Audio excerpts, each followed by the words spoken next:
Good evening, and thank you for joining us for this edition of the Greater Reading Young Professionals on BCTV. The Greater Reading Young Professionals was established to provide a forum to attract, engage, and retain young professionals to the Greater Reading area. We host monthly mixers and networking events, including our signature Third Thursday event. Some of our upcoming events for March include our annual GiGi Gala. This is our GRIP Gala. That will be held this Saturday, March 5th at 7 p.m. That will be in the Vanity Fair Outlet Center in the third floor of the Big Red Building. We will talk a little bit more about that later, but we will also be having our second Wednesday morning networking breakfast. That will be held on Wednesday, March 9th at 7:45 a.m. at Off the Avenue Cafe. There's a $10 breakfast buffet or a $2 coffee only option. Also, this month on Thursday, March 17th, our St. Patty's Day happy hour at 3rd and Spruce Cafe. A private tour at the Reading Public Museum on Thursday, March 24th. And our Economic Development Forum, this is going to be a members-only event at Penn State Berks campus, and that will be on Tuesday, March 29th from 5:30 to 8 p.m. In April, we will be having laser tag at Laser Quest, and also our Third Thursday event at the Historical Society of Berks County. For more information about the organization or any of our upcoming events, visit our website at greaterreadingyp.org. Now, later in the show, we will have Chuck Leidig, who is the chair of our Legislative Impact Committee, on to discuss the upcoming special senatorial election that's taking place on April 15th, as well as the Economic Development Forum at Penn State Berks. He will be taking calls from viewers, so feel free to call in at 610-378-0426. Also, we will have a segment from our trip to Go Fish Seafood and Sushi Bar. And first, we will have Amanda Dietrich and Lauren McCarroll on to discuss our upcoming GiGi 2011 event. So welcome, ladies. Thank you for joining me. Now, first of all, a lot of people in the area, they know about GRIP, but then they hear about GiGi and have no idea what it is. What's GiGi? So what is GiGi? We hear that all the time. People think that's the name of our organization. But can you ladies tell us what exactly is GiGi? Of course. Well, GiGi is the GRIP Gala, and it actually started, this is our 4th annual, so we're really excited. This has been 4 years in the making, and it's a really amazing evening, and it originally started as just creating a great night in Berks County that focuses on all that's great about our area, living here, about food, entertainment, and just bringing everyone together to celebrate Reading. And in its 4th year, we're very excited because we have watched this grow. Lauren and I have really enjoyed our time being co-chairs of this event. I've been involved with this event for 3 years. Lauren's been involved for I started last year, and now this year again. So it's really exciting because everything that happens this night, this evening, as it unfolds, it all happens because of volunteer efforts and sponsorship. So we're really fortunate for the community to support our Greater Reading Young Professionals organization and be able to create this amazing night. Now, also, GiGi, well, throughout the year, GRIP members raise money and towards a particular benefactor. Right. So can you guys just talk a little bit about some of the past benefactors and then also reveal this year who the proceeds will be benefiting? Absolutely. This year, GRIP actually set up a fund basically with the Berks County Community Foundation. So in the year to come, we will hopefully be giving out some of this money to organizations or places that GRIP feels that needs this money or feels that is maybe the best candidate in some kind of type of process that we might go through to award this money to somebody.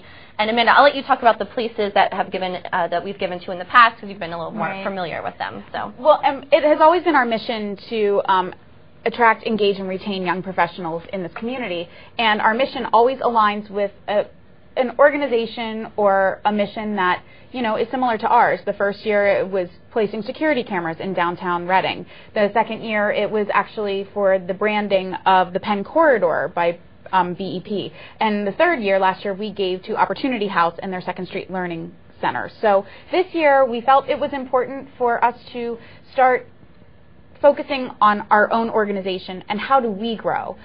We are a growing membership of 400 members, and we want to continue to grow and reach new heights. And by doing that, we have some things that we want to obtain for our organization, and we're doing that through fundraising efforts through GiGi this year.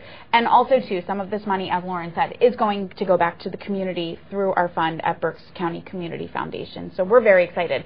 I'm thrilled to announce that we are actually just $1,000 away from beating last year's numbers. Oh, wow. So we're really looking to the community to get involved and go to greaterreadingyp.org/GiGi and purchase tickets, whether you can make it or you can't. It's a great way to give back to our organization, which so many people believe in. And tickets for members are $45 and $60 for not yet members. So you can contribute that way and participate that way. So now, what can people expect from the event? People who are attending, what can they expect? It's just a small little gathering, nothing really. Wait, most fabulous evening in Berks County all year. Basically, kind of starting from the beginning, first of all, as you mentioned before, we are having it at VF Outlet Center. Not at the designer place that a lot of people may expect, but at the 3rd floor of the Big Red Building. A tradition of GiGi has been to have this event in a raw space, somewhere where people aren't used to being all the time for other events that may happen in the community. So we're having it at the Big Red Building. As you enter, there'll be some great lounges kind of coming through the area. The Reading Public Museum will be there. Dylan's Candy will be there. Fleetwood Fixtures will be there. Bistro 614 will be there with some fabulous infused drinks that evening. And then you'll head into the main GiGi space, which will be full of other surprises, but many lounges as well, including Bell Tower, Unique, Sweet Street, desserts. Santino's is having a lounge in there as well. Goggleworks, Sorelli Jewelry.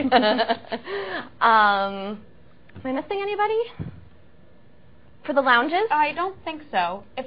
If we are, we're sorry. But there's so many people that contribute to this event. And as I said, you know, it wouldn't happen if it wasn't for the volunteers and the sponsors. And we are fortunate to have amazing sponsors. Penske has been an amazing supporter. EthoSource, which we are thrilled to have EthoSource this year. We have really great companies that are right here in Berks County that people don't even know about, that touch on the national level, but they're keeping members involved in Greater Reading Young Professionals. They're keeping their people happy in this community. And companies like EthoSource, who touch all over the nation, they're supporting our organization right here. We have Perenni Beard, who has been longstanding supporters in this year. They actually gave additional money because they believe in our mission and what we're trying to do. The list of sponsors goes on and on. Fulton Bank, Weidenhammer Systems.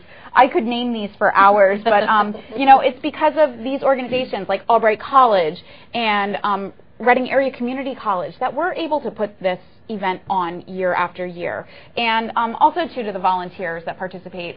Lauren and I have full-time jobs, and GiGi is a full-time job. So, you know, it really, balancing all of it and having an amazing committee to support us is really what makes it work. The committee has really been great this year, and they're always great. But yeah, it was definitely a really great committee this year. We were setting up last week, got so much done. We even had to cancel one of our volunteer days. So they've just really been hard workers and really been great. So now, real quickly, just before we wrap up, as if the event itself is not going to be enough, I understand there are also going to be a couple options for the after party as well? There is an after party. Viva Bistro and Tapas Lounge will be hosting the official GiGi after party, and we have been very fortunate that rooms have been saved at the Courtyard by Marriott in Wyomissing, that you can get a room at a special rate for your post-GiGi nightcap for $89. So it's going to be a really great night, and you know, we're thrilled once again that the community has stood up and, you know, gotten involved in this.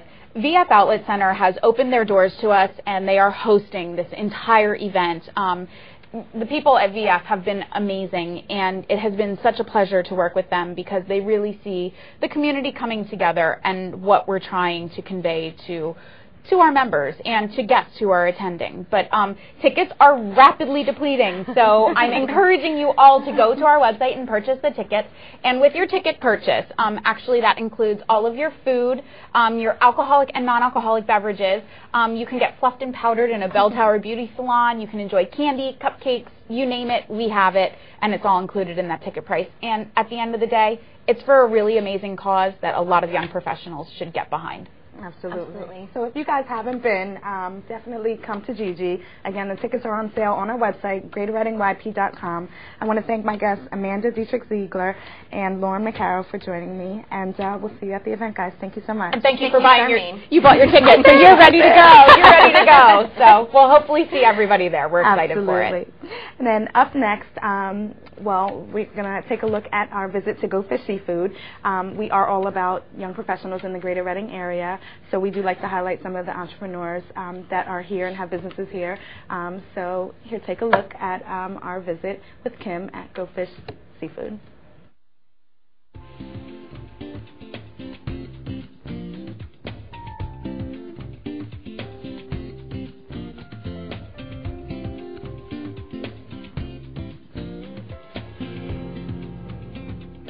Hi, you guys. I'm here today with Heather Clark, who is the owner of Go Fish, which is located at 619 Penn Avenue in West Reading. And thank you so much for sitting down with us today, Heather. Wanted to find out a little bit about your restaurant. Tell me, when did you kind of start this here? I started the restaurant in 2008, October of 2008, and it was initially supposed to be just a very small cafe, kind of just fried food. We had a sushi bar, but only open till 7, with no anticipation of serving entrees. Till a friend of mine needed a job, and he was a chef, and he said, I really think that you should start selling some of your great fish. This is so silly. Why aren't you selling your, fish dinners here? I can do really great things with your fish. So I thought, okay, I'll give him a job, and he became my chef, and we started producing these great entrees and staying open late.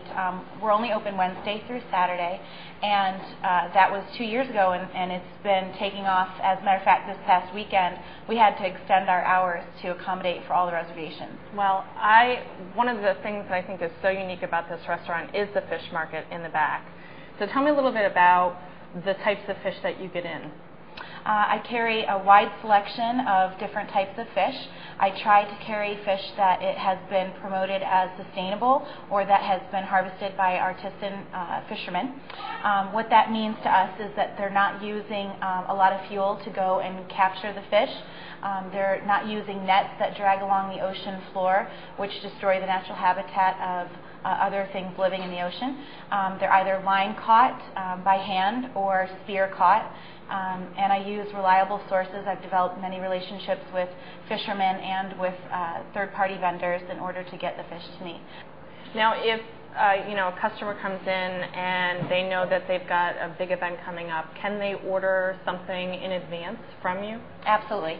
Caviar isn't something that I carry on hand. It tends to be a little bit on the expensive side, so we can always special order any types of caviar in for customers. If they needed a certain type of fish or whole fish for that week, we can always work with them and try to find what they're looking for. Absolutely. Oh, great. So tell me a little bit more about the restaurant in terms of the entrees that you provide for customers. At nighttime, we carry about 5 to 6 different entrees on our menu. It changes every week. Becca Keller, our executive chef here, she creates the menus, and if there's something, say that you were in the mood for swordfish and it's not on our menu, but you see it back in our fish market, we'd be happy to prepare it for you in any of the ways that you see on the menu. So really anything. You can get anything that you want as long as we have it in our cases. And then we have sushi as well, and that's a big hit. That's going over really, really well on this side of town. Okay, so another question I have for you is, how did you actually come up with the idea for this restaurant? That's a very good question. I first started about 5.5 years ago at our Fairgrounds Farmers Market here in Reading, and we just had a simple, small sushi bar set up there, and after 3 years in the business, it just became so popular that we grew out of our space. All of the great events that take place here. Recently, they just had an oyster festival. So, Heather, tell us about some of the events that are upcoming. I have a wonderful event called Ceviche and Tequila Night.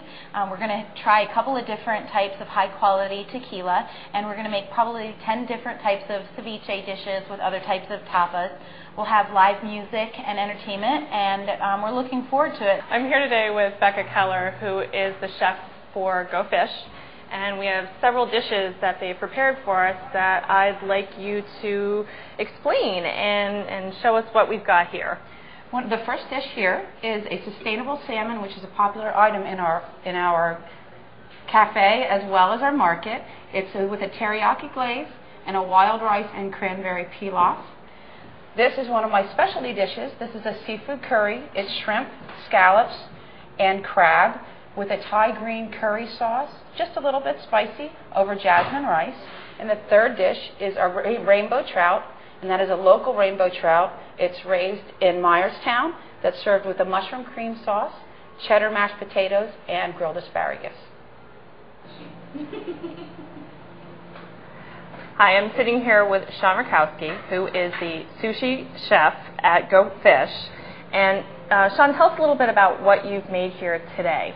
All right, guys, right here in front of us we have a platter that has a 619 roll going this way. That is our most popular roll. That is burdock root, cucumber, avocado, and spicy crab on the inside, all flash fried, topped with sweet chili sauce and scallions.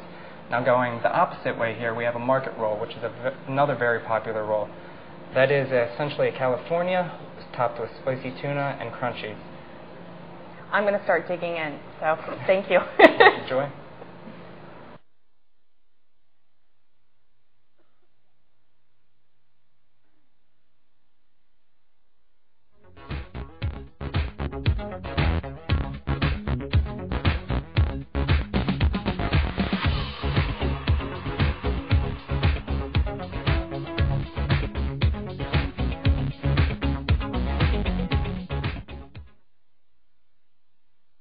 You're watching Greater Reading Young Professionals Emerge on bctv.org.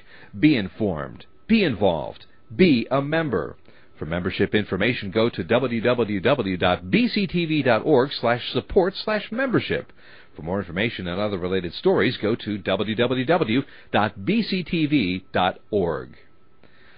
Program underwriting is a valuable source of revenue for bctv.org and a way for you and your business to get exposure in the community. To learn how you can support a bctv.org program, go to www.bctv.org. Welcome back. Joining me now, we have Chuck Leidick, who is our Legislative Impact Committee Chair, and he's going to be talking a little bit about our upcoming Economic Development Forum taking place at Penn State Berks, as well as the upcoming senatorial debate. So welcome, Chuck. Thank you for joining me this evening. Thank you. Now, as you know, GRIP's mission is to attract, engage, and retain young professionals to the area. Certainly. Now, I was actually surprised to learn that you are not a native son to the area. Yeah. So tell me a little bit about yourself and what brings you to Reading Berks. Certainly. I appreciate, first off, the time that you're offering me on this program. I'm from Westchester. I still live in Westchester. Funny enough, I found this job a few years ago, and my whole background is politics. I've always enjoyed everything politics, everything that's involved with government on the local, state, and federal level. So ended up finding this job as a that job is? Government Affairs Director for the Reading Berks Association of Realtors. And, I mean, funny enough, it's a perfect tie-in to become the chairperson for the Legislative Impact Committee for GRIP. But this job, for me, is just fascinating. And I really enjoy being able to interact with different elected officials, different community organizations from throughout Berks County. And I think it's very fortunate for me as well, because being the Legislative Impact Committee chairperson, people understand me as my role with the Realtors Association, but they also are starting to understand that GRIP is really starting to make a presence in the entire legislative arena. So it's pretty exciting to have that opportunity to do both at the same time. Absolutely, and you are doing a fabulous job about getting the word out and helping to get young professionals involved. Now, you just recently came into the chair position with the Legislative Impact Committee. So can you just talk a little bit about some of the committee goals for 2011? Certainly. We wanted to expand on all the great things that we did back in 2009 and 2010, in which I was also a part of the committee at that time.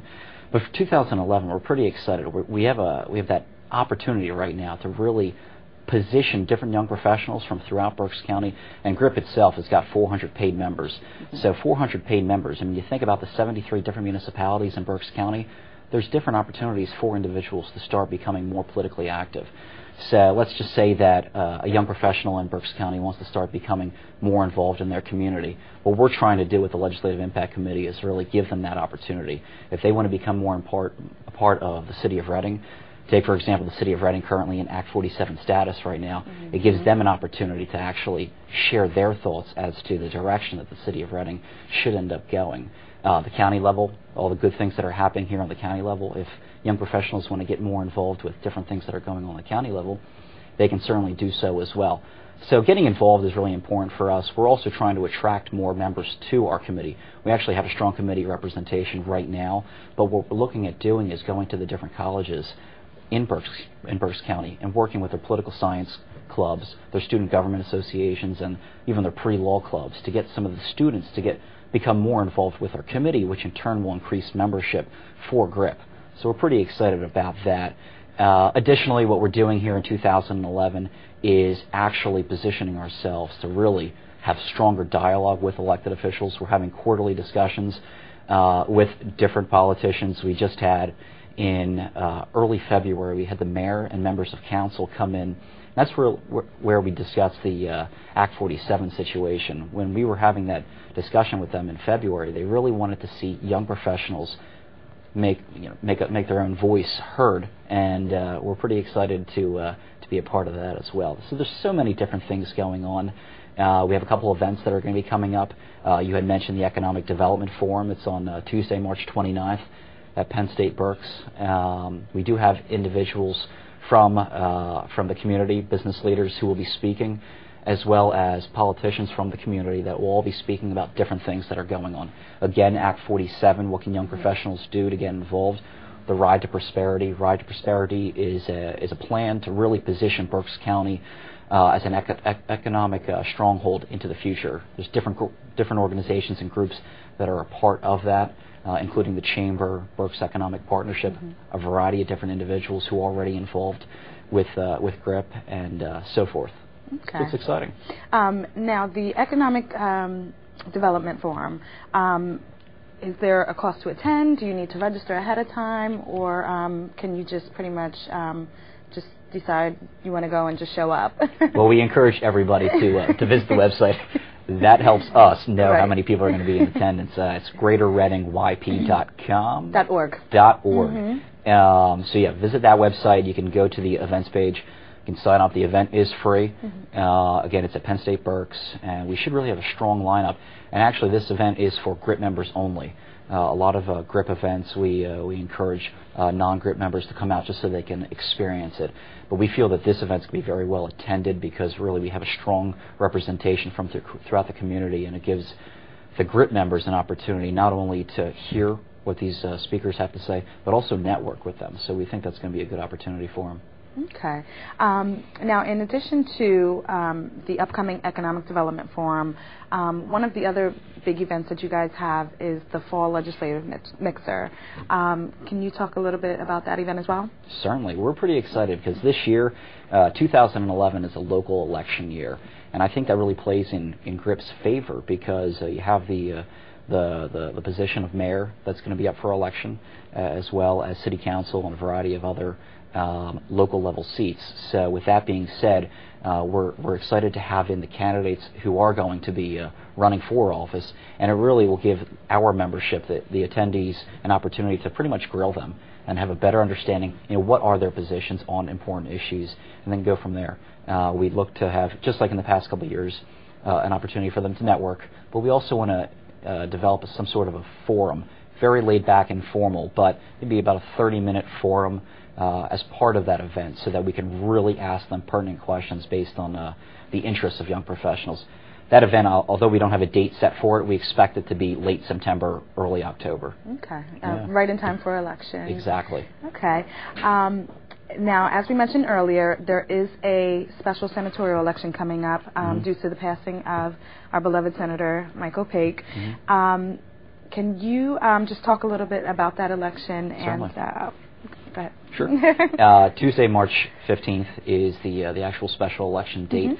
Two challengers for that current Register of Wills. Larry Medaglia is the Republican challenger for this race, and former county commissioner, Berks County Commissioner Judy Schwank is the Democratic challenger. It's really it's different than most special elections because of the expedited timetable for them. So they're really out there campaigning. Mm-hmm. They've met with me in my actual job with the Realtors Association, so we got to discuss a variety of real estate related issues. But they've also been very interested in what's going on with young professionals in Berks County. They were both invited and came out to the President's Social last week, and yeah, they're excited to work with young professionals, and I'm sure we're going to have their ear come post March 15th. Okay. So make sure you get out and vote. Yeah, absolutely. Now, before we wrap up, you mentioned about encouraging young professionals to get involved. Mm-hmm. So quickly, what are some ways that they can go about making that happen for people who may not be, very savvy or even involved in politics in any way, shape, or form? What is some of the first step they can take to become knowledgeable and get out there and get involved? Great question. A lot of people are curious as to how should I get involved with the Legislative Impact Committee? Should I be politically active already? Honestly, a lot of them aren't, but they want to start becoming more politically active. It's always the second Friday of the month, always at noon. Location sometimes is different, so I encourage everybody to just shoot me an email. How can they send me an email? They could send me an email by visiting the GRIP website, and from there they can learn my email address and shoot me an email, and they can get involved that way. Oh, well, great. Thank you so much, Chuck, for joining us. Thank you. I would love to sit here and chat, but we've got to wrap up. Okay. I just want to thank, again, Chuck and all of my guests for joining me this evening. A special shout-out to Heather Clark and her staff at Go Fish Seafood Market and Sushi Bar. We'd love to hear from you, our viewers, about this evening's program. Post your thoughts, comments, questions, concerns, and on our blog page at greaterreadingyp.org. And we will see you all this Saturday, March 5th at GiGi. Have a great night, guys.